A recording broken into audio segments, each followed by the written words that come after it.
All right. Well, we're talking about pressure vessels.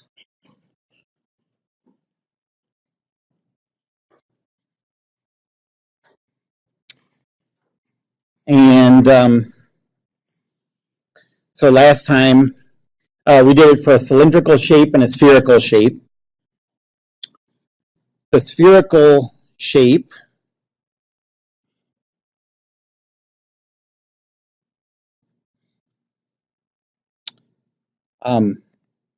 we had that, so if our, at the chosen point, and this holds for every point on the shell, if XY plane is tangent to the surface, that means the z-axis is perpendicular to the surface,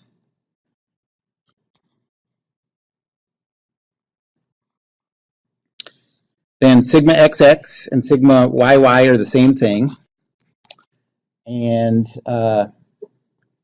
I said that that's equal to P times the inner radius squared times the quantity r outer radius squared minus r inner radius squared. That's a little bit sort of cumbersome to measure, but you can simplify this if you assume that r outer is pretty much the same thing as r inner, and we'll just call that r. So the walls of these things have to be thin anyways, because we're making the assumption that the stress is the same all the way through. So let's just make this simplification. You know, if it's big compared to the thickness, that's not going to change anything. Then what we get is that, so P R in squared over R out squared minus R in squared. We can write this as P times R squared. So that's just the radius of the spherical thing. But now the bottom is going to simplify. This should be squared. But the bottom thing is going to simplify. So we can factor this into R out minus R in times the quantity R out plus R in.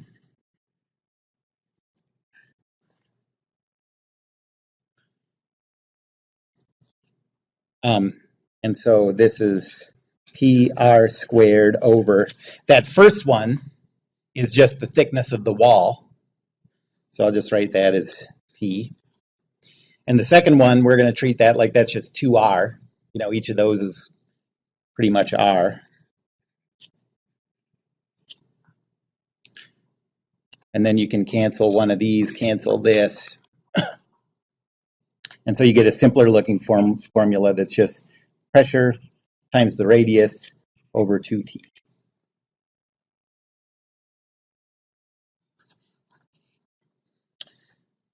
So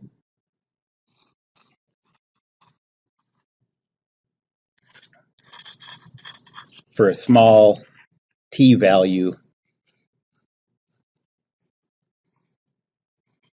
these two are just equal to PR over 2T.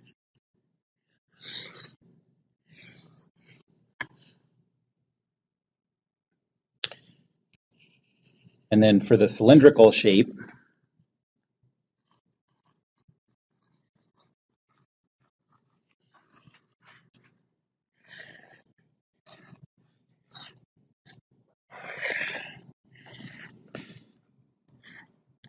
so let's do a coordinate system like this. So again, these are tangent to the surface.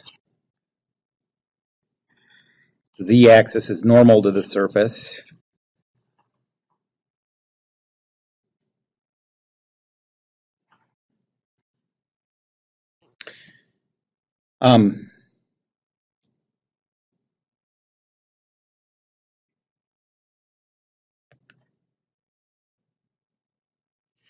So sigma xx is equal to, we got for that the same thing as the spherical one. That's equal to p times r inner squared divided by r outer squared minus r inner squared. And so we can write that as p r over 2t for small t.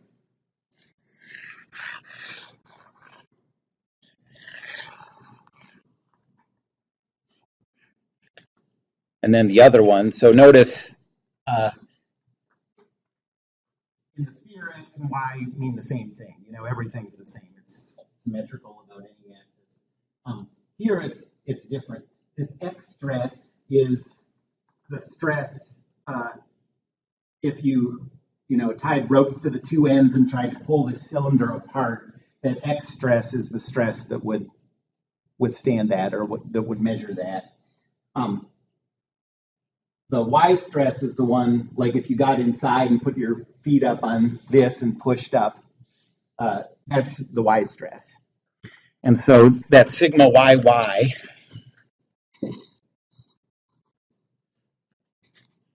was equal to p times r inner divided by r outer minus r inner.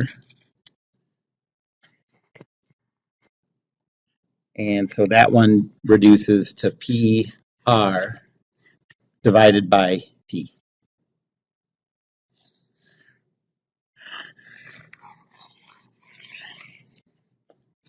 For small t.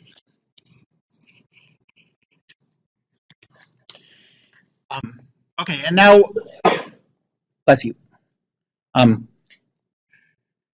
didn't talk a lot about what that pressure on the inside meant. You know, I just did it as so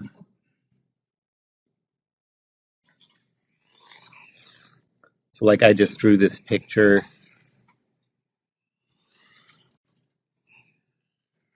like that, and then I showed that, you know, this pressure was pushing there.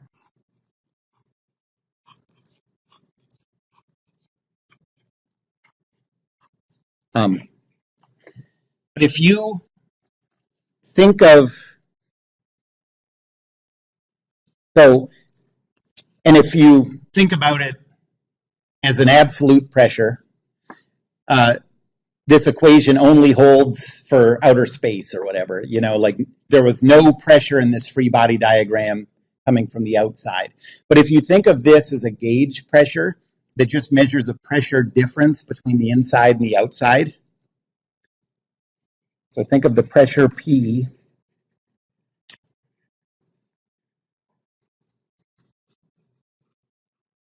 as a pressure difference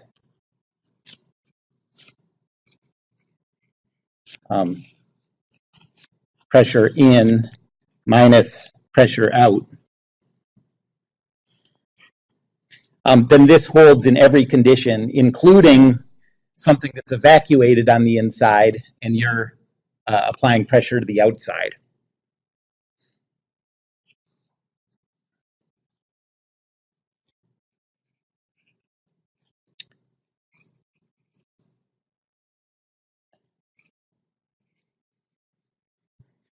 So that includes greater pressure outside.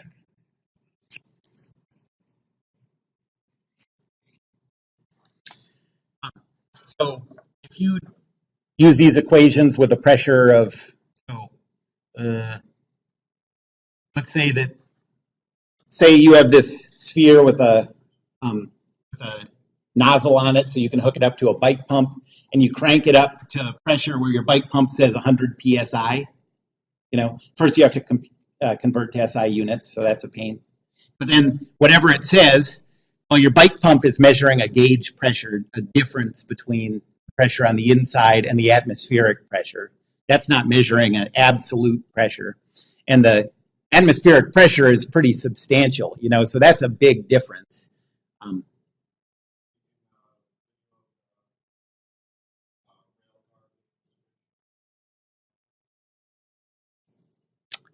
No, I haven't seen that, but yeah.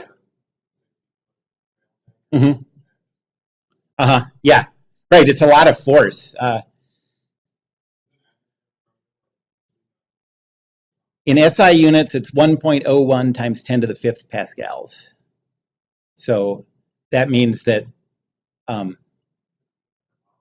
if you had if you had a box that was 1 meter by 1 meter by 1 meter, and you sucked all the air out of it, there would be a compressive force crushing it on each one of those faces of 101,000 newtons, and that's a lot, So yeah, that's really cool. No, I've never seen that. You would think they would not want to do that to a rail car. You would think those would be expensive. Oh.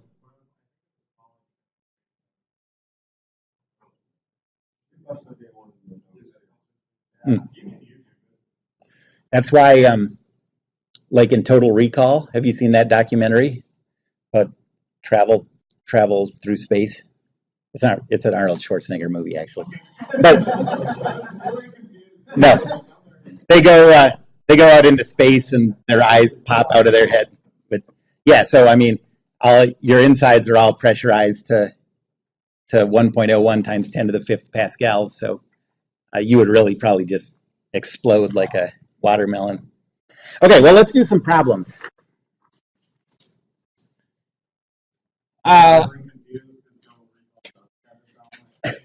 It does.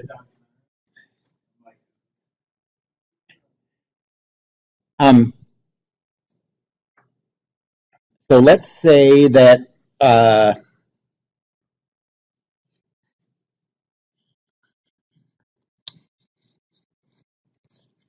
there's a spherical pressure vessel.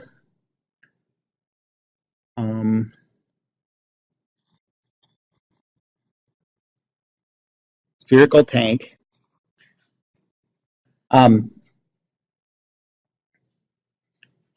And we want the gauge pressure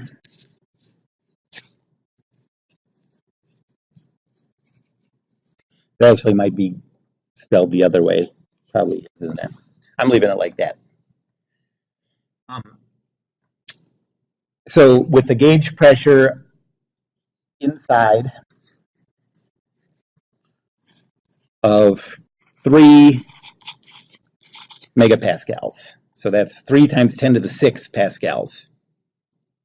So in other words, the absolute pressure inside is 3.101 times 10 to the 6 pascals. That's not going to come up in this problem, but just the relationships between those. And the radius of the tank is 7 meters.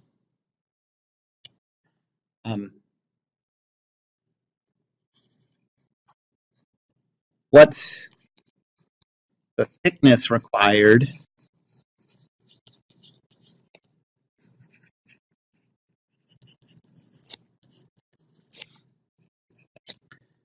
if the maximum shear stress in the material is 200 megapascals, and we want a factor of safety of 2.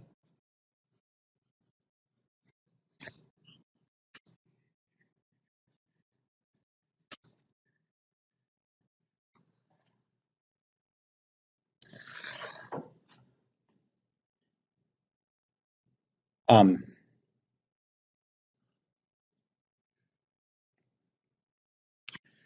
okay, so the first thing we want to do is come up with an expression for the normal stress in the material with the variable T still held in there. And then we'll use that to calculate the maximum shear stress, and then we can start putting the numbers together. So for a sphere, sigma xx and sigma yy are both equal to PR over 2T. And so that's 3.0 times 10 to the 6 times 7 divided by 2T. And so that's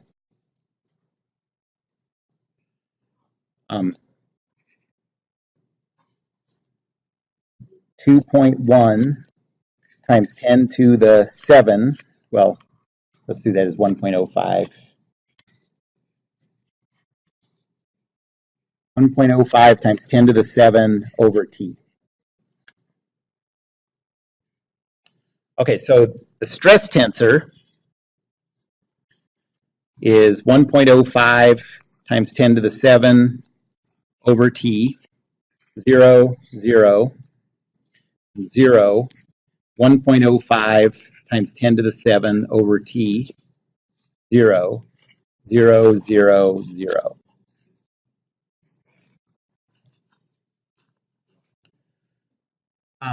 And we're trying to compare this to a max shear stress. So that means that we have to get the principal stresses and then take the difference between the max and min principal stresses and divide by 2. This is already a principal stress tensor because it's only normal stresses.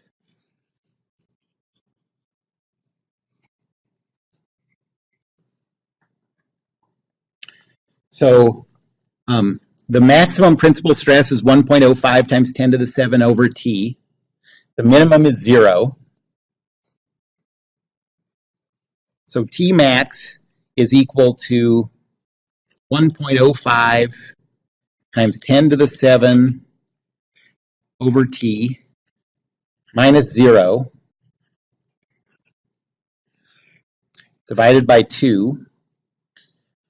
And so that is 5.25 times 10 to the 6 over T.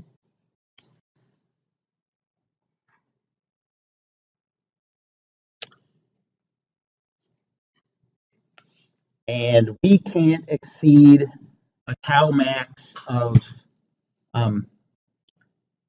so, right, 400 because, so 5.25 times 10 to the 6 over T. We want to set that equal to 2. That's our factor of safety times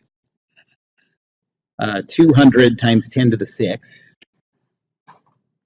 Because that stress was in megapascals.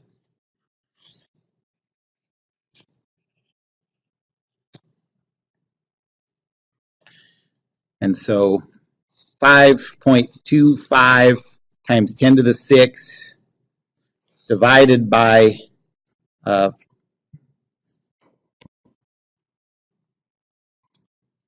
to the 6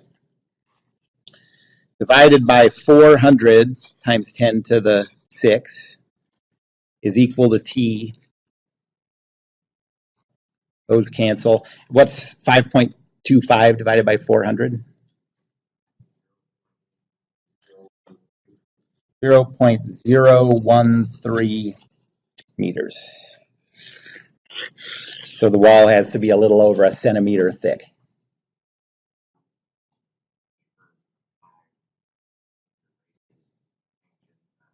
Yeah, 7 meters, right? Yeah, that's a gigantic, that's a radius, not a diameter. That thing's gigantic.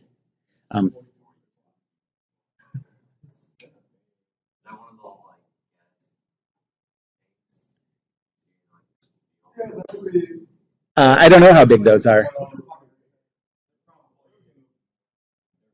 I think I just made these numbers up. So,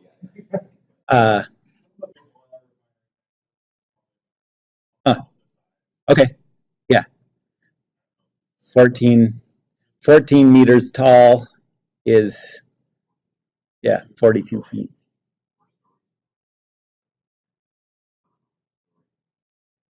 Somewhere around there. Yeah.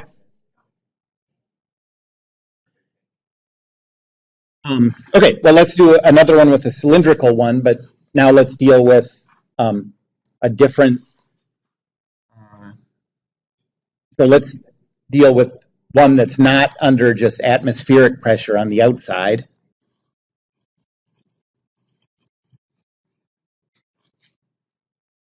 So let's say it's a scuba tank.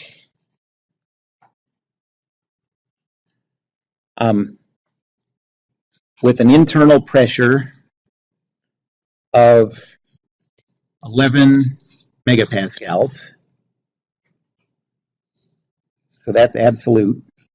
It doesn't make too much difference when the pressure is that high, but technically, we have to account for the fact that we want to convert that into a gauge pressure. The radius, so it's a cylinder.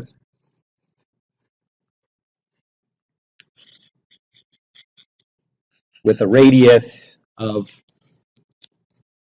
0.1 meters.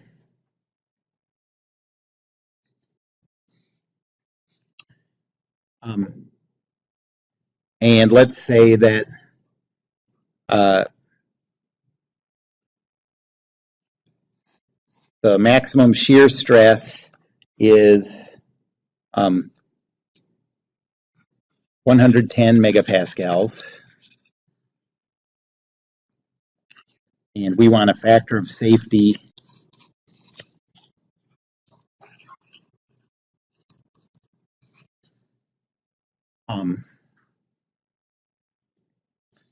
of 2. And let's do this in 2 places. So I guess in both cases, we're going to calculate minimum wall thickness.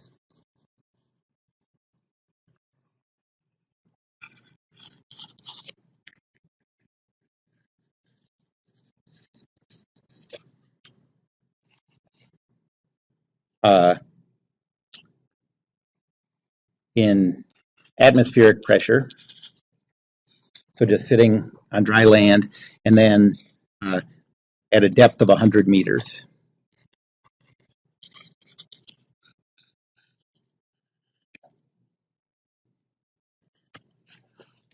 100 meters is like 10 atmospheres, I think. I think it's roughly a factor of 10. But we'll go through the calculation of it just to be...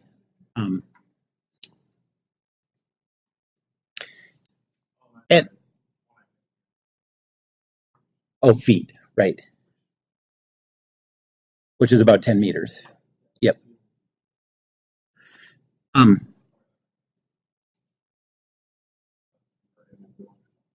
So which one of these is going to be higher?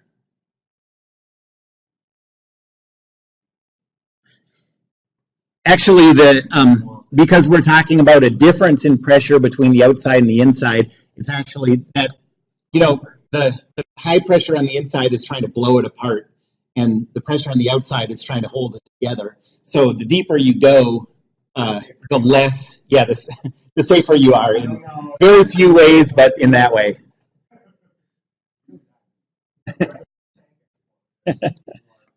Yeah, exactly. Okay, so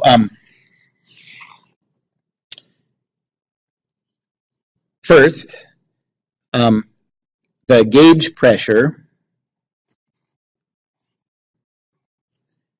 is 11 times 10 to the 6 minus 1.01 times 10 to the 5th. That's atmospheric pressure, so I'll write that as 0.101 times 10 to the 6.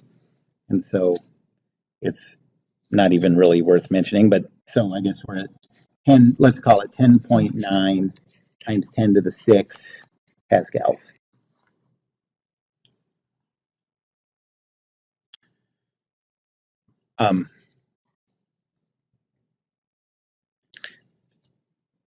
And if we choose our coordinate system with the x-axis along the long axis and the y-axis perpendicular still in the plane,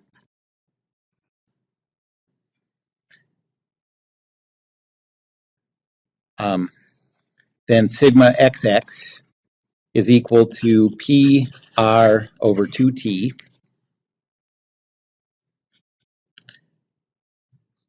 And so that's equal to 10.9 times 10 to the 6 times the radius of 0.1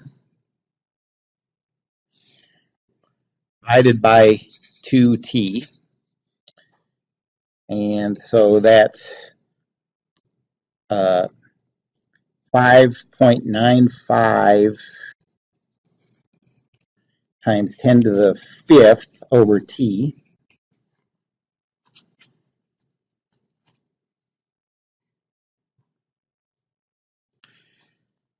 And then sigma yy.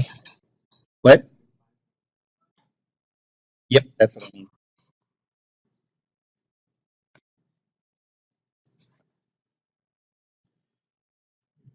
And then sigma yy is equal to PR over t. So that's 10.9 times 10 to the 6th times 0.1 divided by t. And so that's 10.9 times 10 to the 5 over t.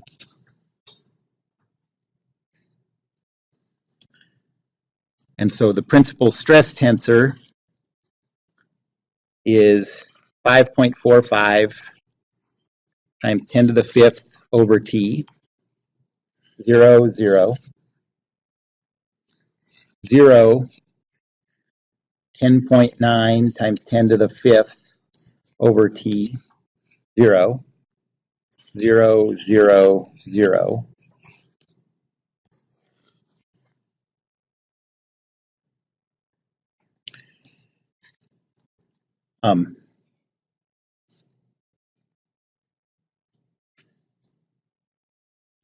That's a principal stress tensor. So then max shear stress is sigma max minus sigma min divided by 2. And so that is 5.4. Let me just write it out.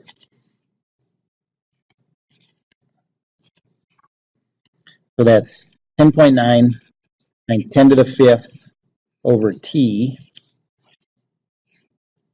divided by 2. So 5.45 times 10 to the 5th over t.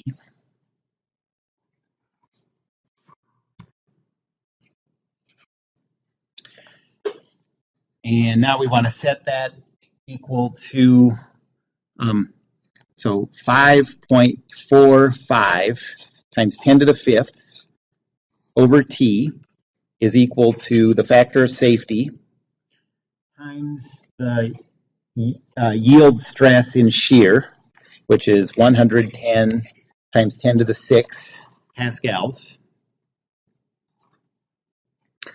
And so T is equal to 5.45 times 10 to the 5th divided by 220 times 10 to the 6th. And what do you get for that? 0.00 what? 2477 meters. So less than 3 millimeters.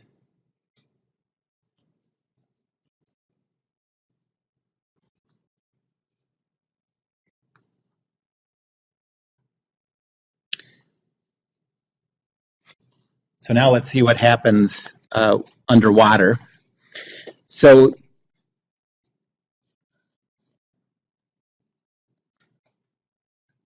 the static fluid pressure underwater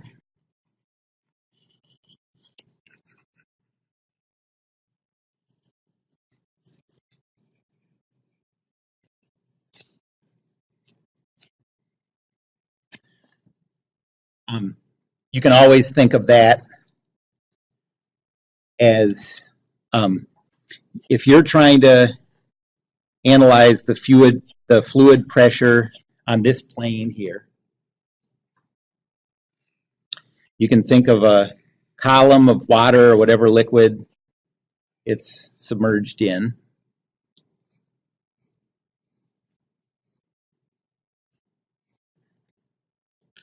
So this is the liquid surface.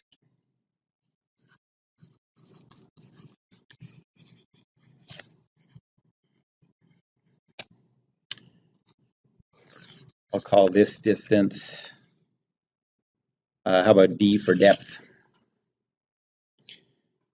And then the top of this, so here's where we're calculating the pressure. So that's the pressure we want. The top of this column of fluid isn't at zero pressure. That's at atmospheric pressure. So we also have this P pushing down, and that's, whatever the atmospheric pressure is there. And now we can think of, isolating this column of water in a free body diagram.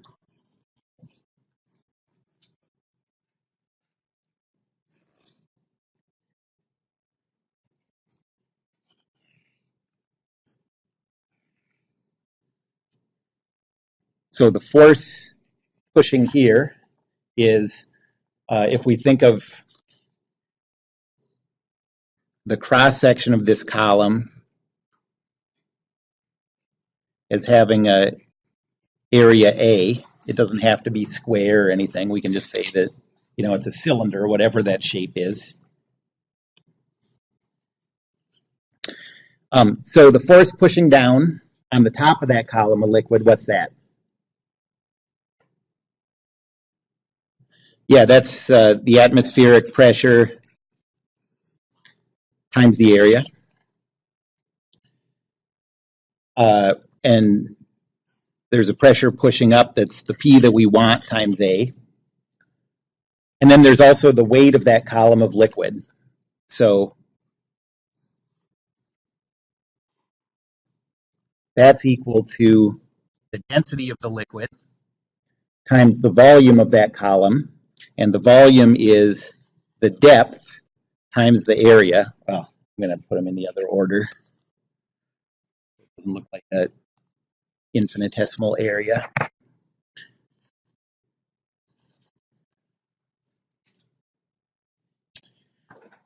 And so now Newton's second law in the y direction says PA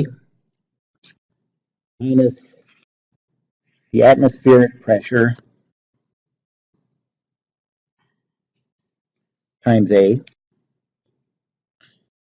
minus the density of the liquid times A times the depth is equal to 0. So this is the density of the liquid. I'm saying liquid because we're dealing with water here, but this is also how you calculate atmospheric pressure. This is what causes our atmospheric pressure is the weight of all the air above us pushing down. And you can divide everything by A,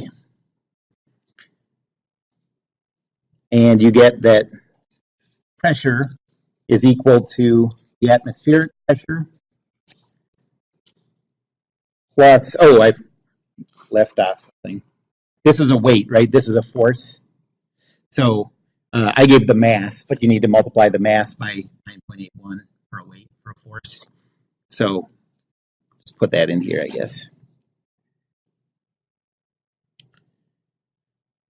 And so plus rho g d. And so that's a formula for the pressure at some depth in a fluid. And so in our case, for this problem,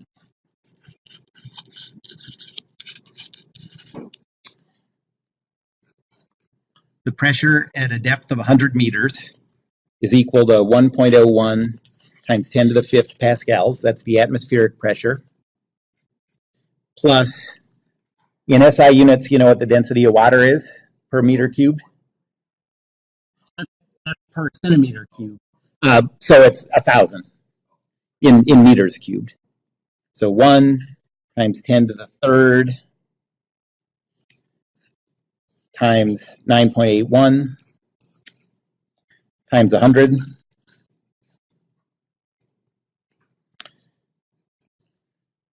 And so that is 9.81. So that is 10.82, I believe, times 10 to the 5th.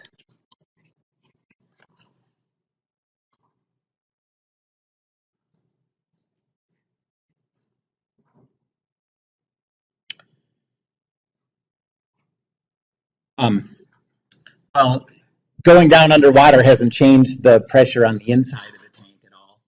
And so now our gauge pressure, you know, this is the underwater pressure. So the P gauge is 11, right, pascals. So 11 times 10 to the 6 pascals minus 1.082 times 10 to the 6 pascals. And so you get 9.928.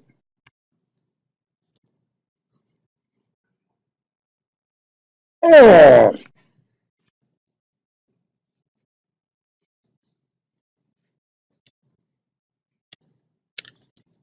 Times 10 to the 6 pascals. And so now that's the pressure that we're going to use in this equation. And, you know, because we have this greater external pressure, where's that first example?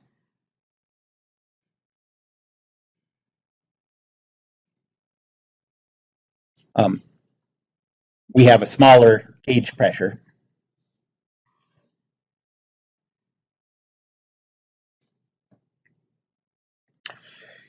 And so sigma xx is equal to sigma yy, and that's equal to the gauge pressure.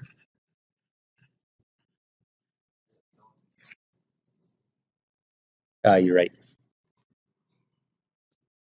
So this is just the xx. Pressure times the radius divided by 2t.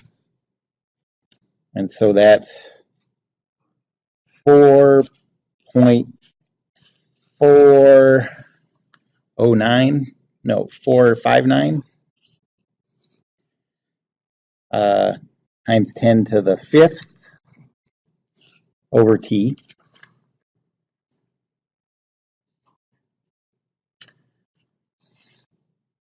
Sigma yy is equal to 9.918 times 10 to the 5th over t.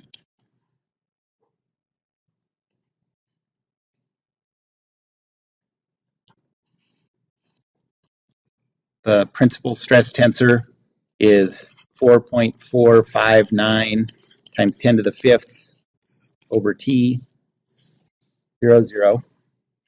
And then 0, positive 9.918 times 10 to the 5th over t, and then zeros.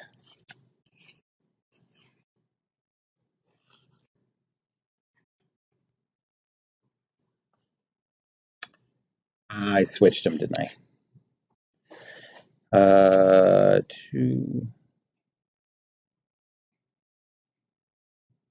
Oh, that's right.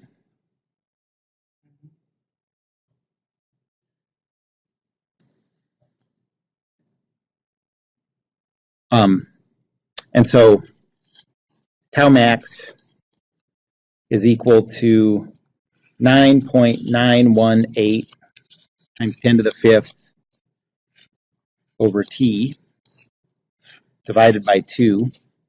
So 4.459 times 10 to the 5th over t.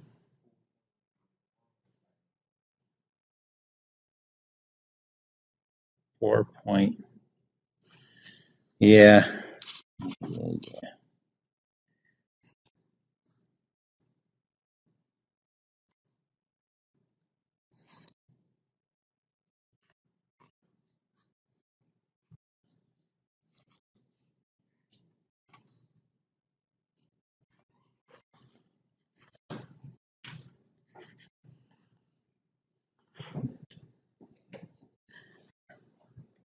And so now we can set that equal to 4.959 times 10 to the 5th over t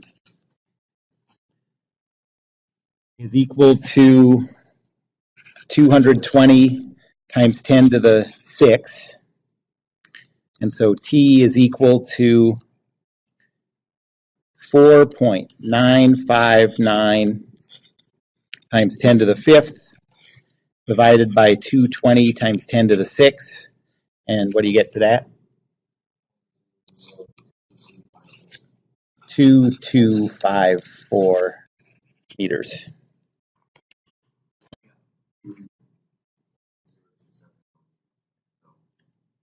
.0 with this division.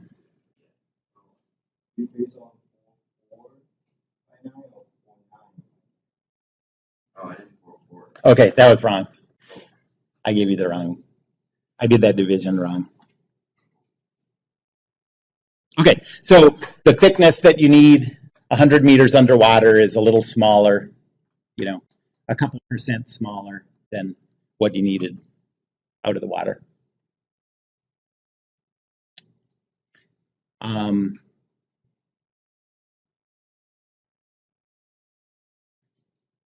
Now,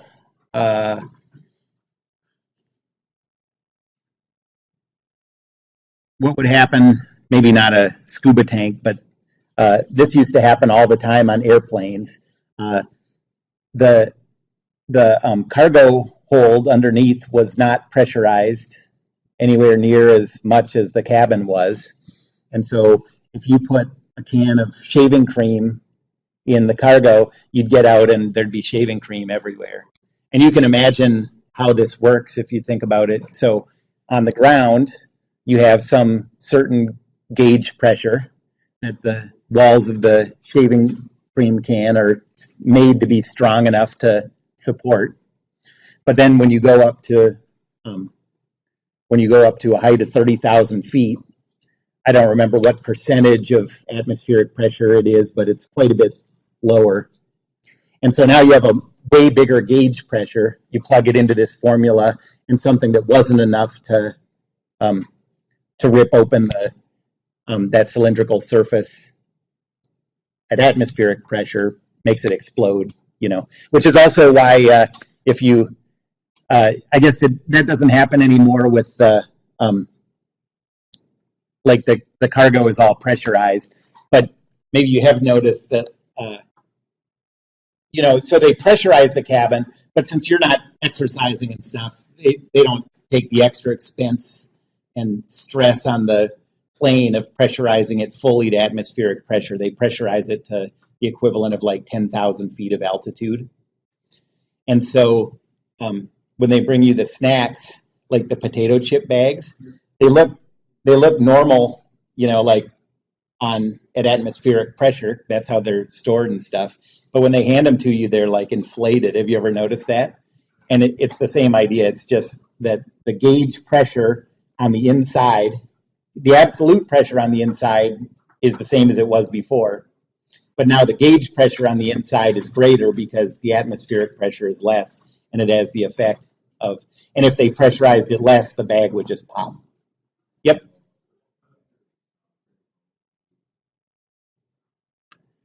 To be larger. I don't know about that. I have to think about that one. It's a lot more foamy and Is that based on experience or just, yeah, to be, I don't know what it would do to the,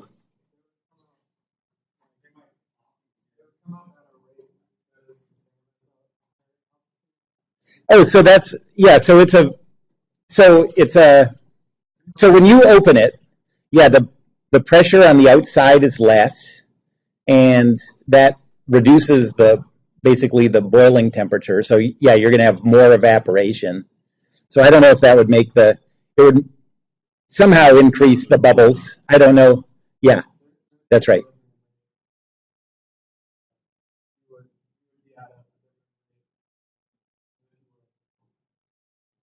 Yeah, right. Yep.